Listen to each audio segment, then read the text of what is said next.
Redaksi CNBC Indonesia setiap hari memberitakan berkaitan dengan nilai tukar mata uang rupiah begitu. Tapi saya mau menanyakan satu pertanyaan paling mendasar atau mungkin bisa dikatakan pertanyaan polos. Memang apa sih pengaruhnya kalau rupiah kita terdepresiasi, Bang Mike? Oke, Toh juga kalau saya kalau beli sayur di pasar tradisional kan ya pakai rupiah bukan pakai dolar. ya betul sekali. Karena emang rupiah ini memang tidak secara langsung, ada yang dampaknya secara langsung, cuman untuk masyarakat secara umum itu dampaknya nggak langsung. Kalau untuk misalnya ibu-ibu apa sih yang berasa ketika rupiah ini melemah? Misalnya itu tahu tempe. Kenapa tahu tempe? Karena kedelainya itu impor. Jadi karena kita belinya pakai dolar, pasti ketika rupiah melemah itu harganya akan jauh lebih tinggi gitu. Masih banyak komponen lain yang sebenarnya berkaitan dengan rupiah melemah ya. Misalnya kayak BBM juga ketika rupiah melemah pasti juga karena kita basicnya impor, pasti juga akan melemah. Itu kan sangat mengganggu kebutuhan hajat hidup orang banyak.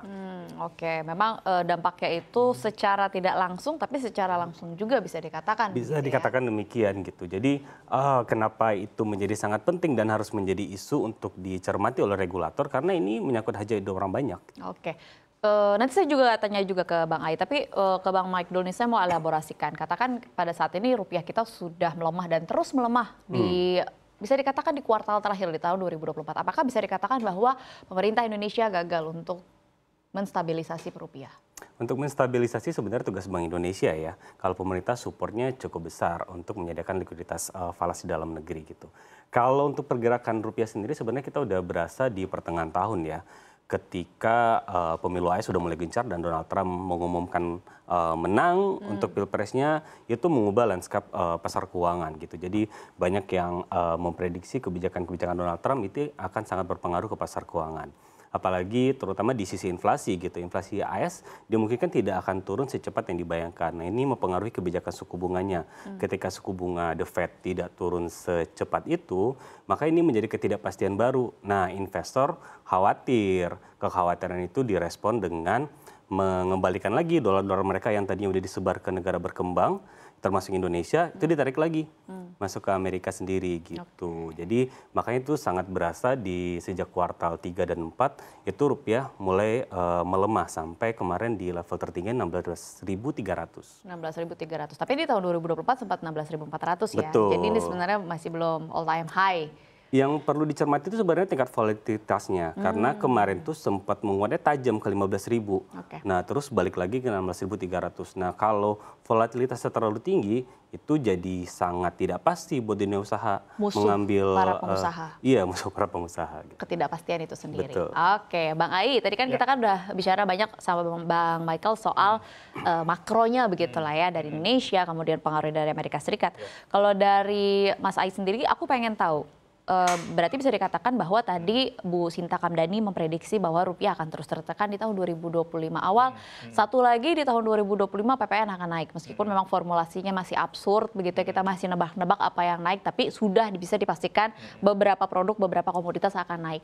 Kira-kira kita sebagai masyarakat harus ngapain? Ini kenapa semuanya naik begitu. Tempe, tahu juga ikut naik karena dolarnya melemah. Kita harus ngapain sih? Ya tadi seperti Michael bilang ya, pasti impact-nya secara langsung maupun tidak langsung ada juga ke masyarakat. Terutama memang produk-produk yang sifatnya impor gitu kan. Kayak tempe, mungkin juga susu, kan susu juga ada banyak yang impor juga gitu kan. Dan lain sebagainya. Terutama yang mungkin yang paling berdampak ke bahan makanan gitu ya. Karena itu pasti jadi konsumsi masyarakat sehari-hari gitu ya. Nah buat kalangan dunia usaha juga ini menimbulkan ketidakpastian sehingga juga menambah tekanan ke mereka gitu ya, apalagi kalau pajak naik gitu ya, terus apalagi kalau usaha-usaha itu memang punya bahan baku yang sifatnya impor cukup besar gitu, pasti kan dalam bentuk dolar untuk belinya. Dan ini juga mempengaruhi cost production mereka gitu, marginnya makin sedikit gitu ya. Dan bukan tidak mungkin ini akan pengaruh juga ke tenaga kerjanya gitu, jangan-jangan nanti ada PHK lagi kalau misalkan makin susah gitu kan.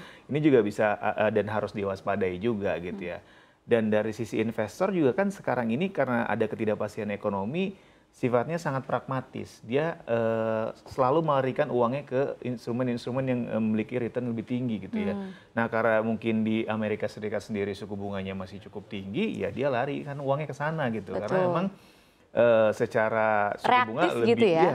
lebih bagus dan juga lebih aman gitu ya ke misalkan obligasi-obligasinya di Amerika sendiri gitu ya. Dibanding mungkin di Indonesia yang kalau kita lihat memang ISG sendiri penurunannya cukup tajam dan relatif stagnan lah 5 tahun terakhir gitu. Oke, baik.